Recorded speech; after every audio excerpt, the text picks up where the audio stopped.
Have you ever noticed how that tree cut 8 centuries ago is still holding up a roof, but the wood you bought last year is already starting to fail? There's something deeply unsettling about watching new wood decay, not in a dramatic, sudden collapse, but quietly, year by year. A deck that turns gray before you've even paid it off. A fence post that feels solid one day and crumbles in your hand the next. Beams that look strong on the surface, but are just dust underneath.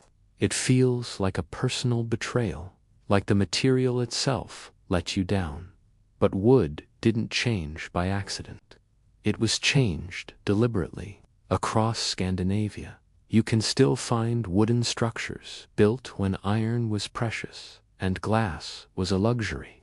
These buildings have survived centuries of snow, rain, insects, and neglect. They were never pressure treated, never kiln-dried, never wrapped in plastic, and yet they are still structurally alive. Modern construction tells us this should be impossible.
They grow wide rings, fast fibers, and light, porous wood.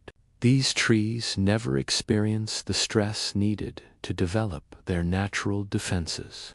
What you buy at the lumberyard isn't mature material. It's biological adolescence, sold to you as permanence. Even the time of year the trees were cut made a difference. Medieval loggers only cut timber in winter when the sap flow had stopped. This meant moisture and sugar levels in the wood were at their lowest. Why does that matter? Because fungi feed on sugar. Wood cut in winter was naturally resistant to decay from the very beginning. In contrast, modern logging happens whenever machines can operate, often during peak growth when sugar and moisture are at their highest. The wood starts its life already compromised. Then came the seasoning process. Ancient timber wasn't rushed. Logs were stacked, spaced apart, and left to breathe for years. Not weeks, not months, years. This wasn't just about drying. It was a slow chemical transformation.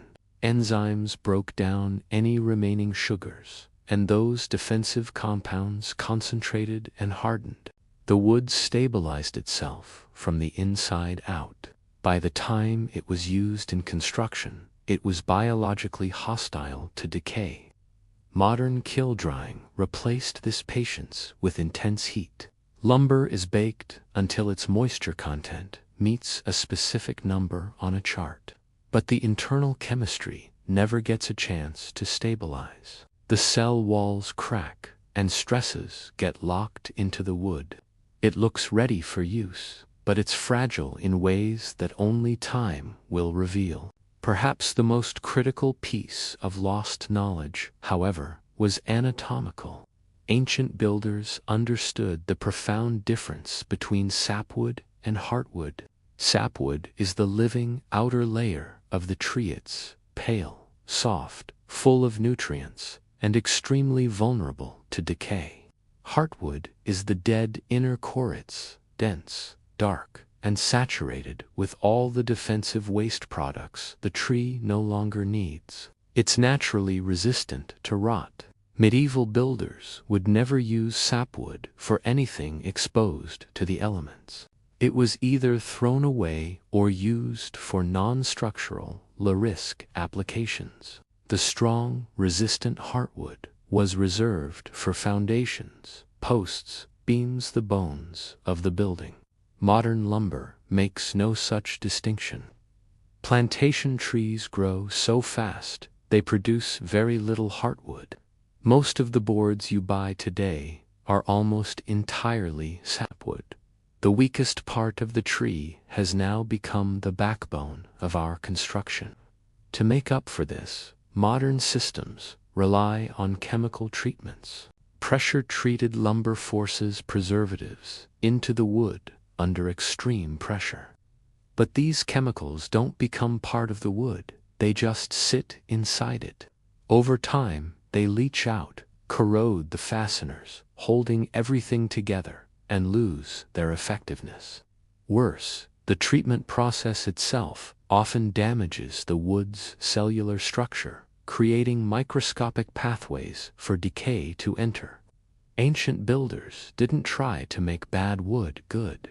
They enhanced good wood. They made pine tar by slowly heating roots and stumps for days.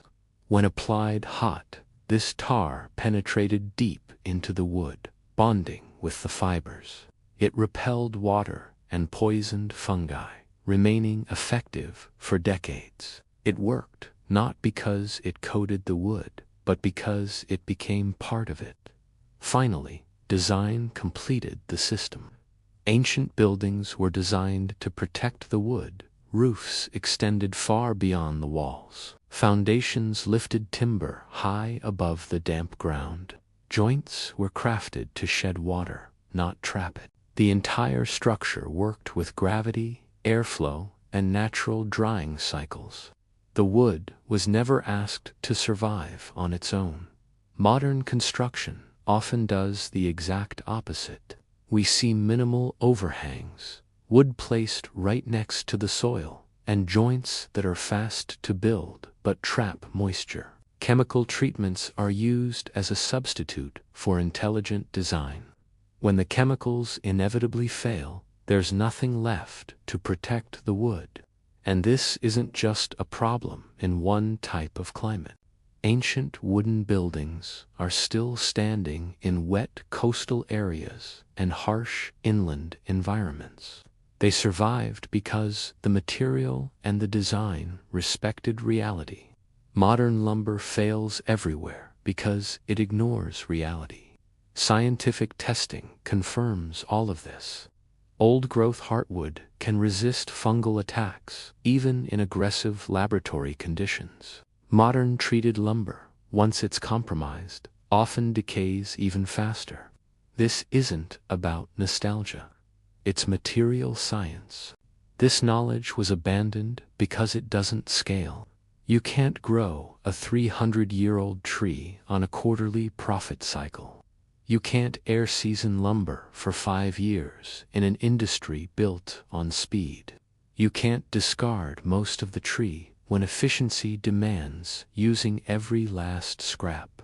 Planned obsolescence isn't a flaw in the system. It's a feature. It's the business model. So, what can we do? We still have choices. You can seek out reclaimed timber. You can learn to identify and use heartwood.